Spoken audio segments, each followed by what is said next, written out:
Hello and welcome to MotorScribes. I'm Vikram Gore and with me is my co-host and dear friend. Sid and Chips. So there you go, man. Like, we're back again. What are we doing, Vikram? Well, you've been doing it. I'm just asking the questions. That is true. Okay, and it is all about the Tata Curvv EV that Sid's been driving around for about 10 days now. That is true. You know, Tata really wanted me to take out the Curvv and basically test out their EV. And I wasn't sure about it. I'm not a big EV fan at all. And this has got me to the cusp of being a convert. Really? Cusp. Just a cusp. Like, I'm not fully convert right now, but it definitely pleasantly surprised me because I've heard that most of the automotive journalists have had a love-hate relationship with this one. Yes, it's a very why is that? polarized product. But before we start on the thing, can I crack a really bad joke? Sure, man. Go ahead. As always. Tata wants you to get ahead of the curve. Wow, man. Wow, that's a pure daddy joke on MotorScribes. I am still behind the curve, trying to get ahead of the curve, but we shall get there soon. But coming back to the love-hate relationship that a lot of people have with the Tata Curvv, even the ICE as well as the EV, one is the design. Okay, the entire SUV coupe look. Yeah. Okay, for a lot of people it works, for a lot of people it doesn't work. Well, for me, I'm like just about okay with it. For me, the reason why it works is because of its practicality. The kind of design that they've given on this one, and we've been driving like the top end variant over here as well. The ground clearance is amazing, right? So I don't have to worry about Gurgaon potholes or Gurgaon no roads off-roading. So I just like sail through with everything. The second thing is that I use all my mirrors. You know, I use my outside rear view mirrors, I use the inside rear view mirror, and a lot of people just use inside rear view mirror. All good drivers need to use all mirrors. That's true. So for people, I can understand, for people who have just been using the inside rear view mirror, for them it can be a problem because they're like, the window behind is like really small and you really can't see a lot too much through that. Yeah, but that's not a deal breaker. I wouldn't say it's for me, the grouse when I was testing it when they first launched it was that being 6'2", sitting in the back was definitely very cramped and total lack of headroom. And I think if you have the panoramic sunroof version or the sunroof version, your head bumps into the little bump that they have in there. Thankfully, I'm average Indian male height. You're lower than that, but okay. Still not ahead of the curve on that. Still not ahead of the curve, but for me, it was quite comfortable. I would say quite spacious as well. And it is more or less like an urban vehicle. What I did like though is an amazing boot. It's massive. 100%, and it also gives you an 11.6 liter frunk up front as well on the EV. There you so yeah, you can put a little bit of knickknacks, you know, small little things on the front there as well. So I'm not too sure how many people will use it because the boot in itself, as you said, 500 liters of boot space. Plenty of Okay, but you know, Sid, I just wanted to focus this video purely on the number one question that I'm getting in on the channel. Yes. As you know, at MotorScribes, we like answering every question that comes in on the channel. And with the Curvv, the number one question has always been the range of the EV variant. That's true. And today you've tested it. You've come in from Gurgaon all the way to Jaipur. Yep. That's a good, what, 200, 250? About 200 kilometers, 212 kilometers we drove it today. And I did not take the expressway that everybody's been taking. Expressway, I took the old NH8 the route, busier route. The busier route, and the with reason, the better dhabas. With the better dhabas, and more or less, I wanted a charging station just in case if things go south. But that's your paranoia, right? That's true. Right. With the EVs, there is that paranoia. You're kind of concerned about where you're going to charge. Pro tip out there: download PlugShare. No, this is not a paid review by PlugShare. Yeah. It's just that. Driving and testing EVs a lot, I've realized that PlugShare, because it's an aggregator app, the cool thing about it is it tells you when the charging station was used last. So a lot of aggregator apps tell you where the charges are. But they don't tell you when it was used last. Exactly, and you know, you need to know that it's working. Yeah. And what was charged there last, you know. That is true. That's it's good a very data. helpful way to do it. That's good data. Because but coming like back, Kode, the charging station, someone cut the charging nozzle off. Wow. So you don't want to end up at a station and find that there's no nozzle there. Then maybe joining yeah, things can happen. It's India. But yeah. So 212 kilometers, you've got the Tata Curvv EV. Yeah. How did it do? It did really well. Now, I must tell you that Tata claims that the long drive range for it is 585 kilometers. No. Yeah, that's on their brochure, man. Really? Everybody's read that. But yeah, that's on their brochure. You can go on their website and check it out. It says long range, 585 kilometers. But let me tell you this. With a star. With a star. With a Okay. hashtag. They've actually done Hashtag, a hashtag. okay. Yeah. So, but let me tell you this, guys. The thing is, I charged this vehicle at night. So I charged it to about like 97%. I didn't have the patience to go all the way 100%. Then I drove it back home. Okay. So when I started off from my home in Gurugram, it was 92% on SOC. 92. 92% Okay. on SOC. And by the time I reached 212 kilometers over here, I was left with 39%. So it did eat up about like 50% of that charge over there. So not technically, I would say 585, but close to, you can say 400. Okay. Now, obviously, range depends on a variety of factors. Correct. It's not just the distance. Correct. Okay, we're talking about the speed that you drove at. Correct. Hard braking, hard overtaking. Now, hard braking might add to your range, but obviously the hard acceleration would drain it a lot faster. Yeah, so I drove it how a normal person would. Okay. Not like a maniac, like how we guys do during our...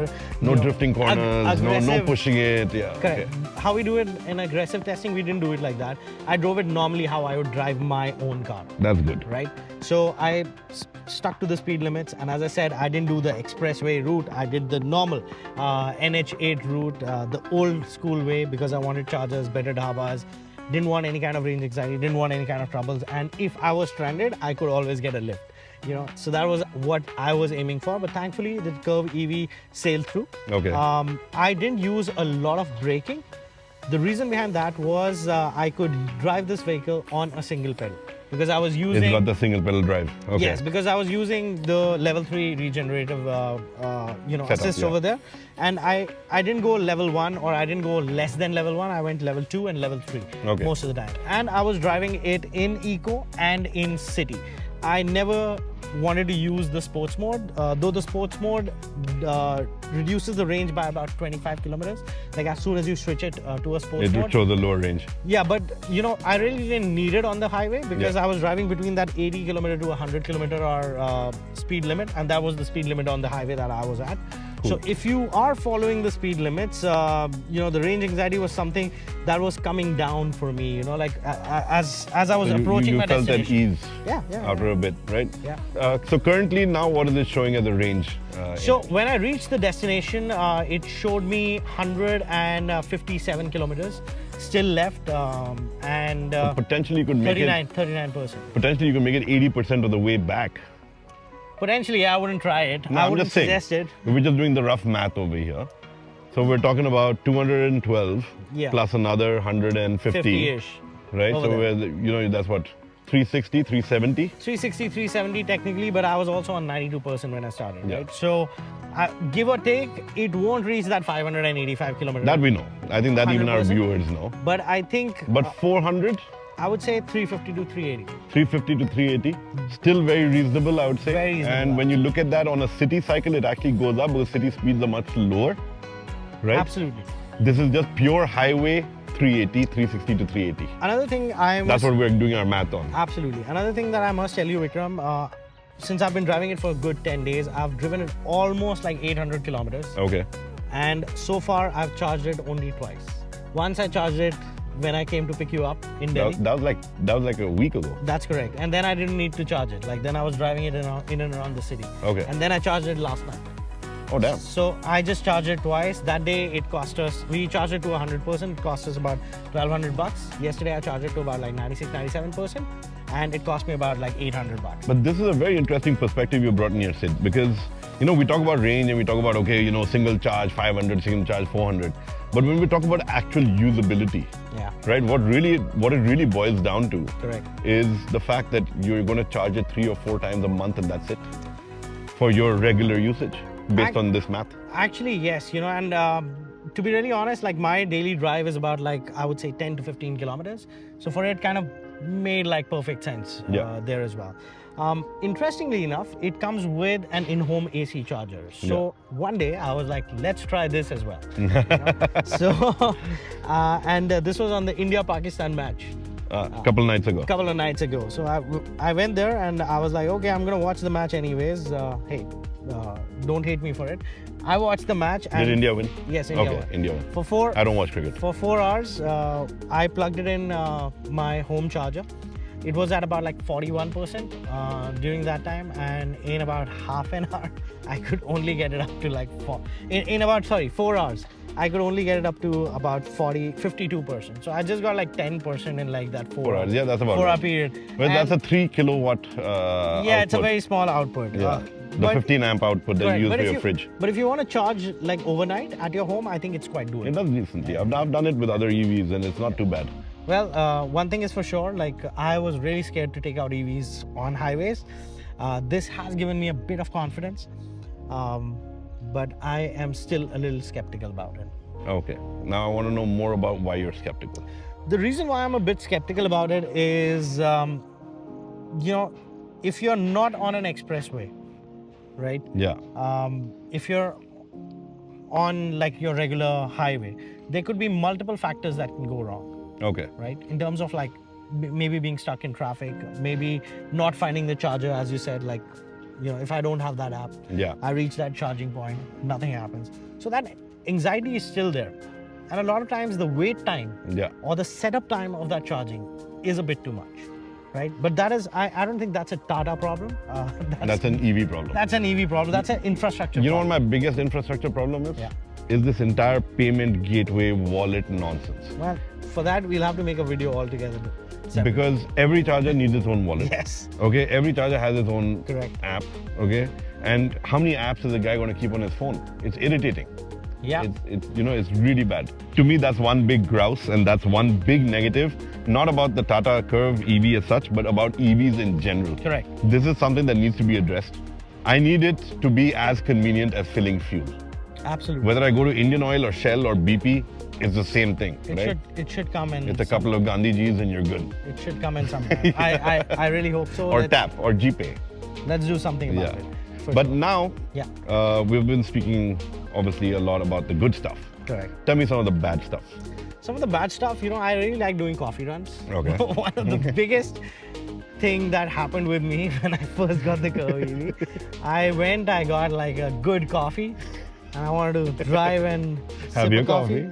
And as soon as I sat inside, there were no cup holders. What are you saying? I'm not kidding, man. Like then, so I'm nothing. No in the center console. No. So I'm driving so this is the M-powered one, the top-end variant. Okay. This one does not come with cup holders because it comes with a wireless charger. Though, if you open the glove box, there are 2 cup holders that are there. You can put some cups there, but you don't want to be reaching there and like thinking eyes off the road. Yeah, but in the back, you've got cup holders. In the back, in the armrest, you've got cup holders. And even on the door pockets are just good enough for an umbrella. Okay. You can't even put like a 500 ml water bottle over there. And I can see like they wanted to make more space inside the cabin, make it more spacious. So they couldn't do anything with the door knobs over there. So that's my biggest grouse with this one. But if you buy a lower end variant and don't get like a wireless charger, then you'll get cup holders over there. Which kind of boggles me a little bit. Pro tip, don't buy the top model. Yeah, which kind of boggled me a little bit because I was like, how can a car in 2025 not have cup holders up front, but at the back? And the back seats aren't, this car is not meant for the back seaters as well. Like, the back seat, because of that coupe roof, Vicky's head always bangs over there. So, I mean, what's the point of cup holders at the back as well, right? Yeah. They could have gotten rid of that. There's a third thing that I found was a little off for me. Yeah. And I know that Tata is one of the players that enjoys using this material a lot. Other manufacturers are jumping on the bandwagon too. Exactly, you nailed it. Yeah, man. Dude, I hate those fingerprints and the dust and all of that, and then the scratches you start seeing on it after a little bit of usage. And what happens is, it will age your vehicle a little faster, like the cabin a little faster. And it takes away that cabin look and feel, right? Yeah. And don't get us wrong, Tata's done a very premium job inside. It's a nice cabin otherwise, the layout is very nice. Cabin, the stitching on the dashboard is nice. Sure, there are hard plastics here and there, but as Vicky rightly pointed out, the piano black, yes. That is something I just chose to look somewhere else. So decent on range, okay? Very decent. Overall, a fun vehicle to drive. Overall fun. Performance is great. Yep. Okay, yes, it's got a few grouses over there. But again, if this is just going to be like a young husband-wife couple or a young guy who just started off his corporate job, Fantastic. Who cares about the back seat? Perfect car for I drive dinks, a Thar man. 3-door. I don't care about the back seat. I'm telling you, this is a perfect car for dinks. Yeah. Double income, no kids. You know, this car will save you a little bit of money for sure. Even my wife was a little And surprised. it looks good pulling up at a 5-star hotel. It definitely looks good. Looks are definitely subjective on this one, but you know, for me it kind of works. I like the, you know, the seamless DRLs up front, the dynamic lights at the back. You know, everything works out really. One question that I do have for you Yeah. is the electronics. Because a lot of people talk about electronics being a little glitchy, or you know, sometimes you do mess around with that. You're a tech guy. How did you feel about the screen? How did you feel about the interface? So excellent question. You know, this is what I was about to address like before we close this video as well. One of the best seamless connectivity when it comes to Apple CarPlay and Android Auto, Okay. wirelessly. Instant, huh? Like Once you're paired, you're paired. you're paired. Forget that. Even the pairing setup is super easy. Oh, that's good to know. You don't have to go through like a lot of menus Yeah. over there. The other thing is that 12.3-inch display that you have, it's very cinematic, you know, it's very less reflective. In fact, I must tell you, it was more reflective on that POLED screen that the Tata Harrier EV had. This one's display is perfect. It's not reflective. And it's got like 9-speaker JBL audio with a subwoofer and JBL different presets. Man, the music inside it, it will make you, you know, you can choose like any kind of music. Even podcasts are very crisp to listen on to. So in terms of music system, in terms of seamless connectivity, in terms of even the entire touchscreen experience. And what they've done is like the widgets or the UX UI is big enough. You know, you don't have to like squint and find things. Which is again very important. Some manufacturers overlook that fact. Correct. And again, it's going to come from a techie. So really good job, Tata, over there in terms of doing the entire interface. That is one thing that I'm really happy about. Well, Sid, I guess that brings us to the end of the video. Yeah. You've answered the good, the bad, the ugly, and definitely the most pertinent question out there about range. Yes. And also, I think we also touched upon the fact on who this is for and who this isn't. So if you're watching this video, I think Sid has really provided a brilliant insight about the Curvv. I can already see things that I overlooked when I first reviewed it. And yeah, thanks for bringing in that perspective, dude. And yeah, I mean, like, thank you so much. I mean, like, it's, as I said, it's bringing me to that cusp of being a convert. I hope I don't become a convert, man. You know what? Yeah. What I want though? Yeah. I want an all-wheel drive version of this. I think Well, it'll be you a can fun off-road. machine. You can off-road with it. Yeah, I know, but an all-wheel drive version will just give you that much more confidence on the dirt. You know, one more thing that I thought about before we end this, a lot of people, and especially people like me who live in Gurugram, which can become like Venice during monsoon, the battery and the motor on this one is IP67 rated. It's so you can just be Powered through the water. absolutely tension-free, just ride, just sail it through water, man, no problems at all. And I've done that, so yeah. And if you get stuck, call Sid. I'll stick his number in the video. No, I'm kidding. I'm not going to put his number in the video. But, yeah. but you can drop us a comment. And we answer every comment that comes in on the MotorScribes channel. So we look forward to hearing from you. If there's anything more you want Sid to answer, he does a good job of answering the comments on our channel as well. So feel free to write in and we look forward to hearing from you. Excellent. We'll see you in the next one, guys. And don't forget to subscribe to MotorScribes over there as well. And hit that like and share this video with people who are looking to get into a Curvv EV. Maybe it will help them make their choice there as well. Cheers.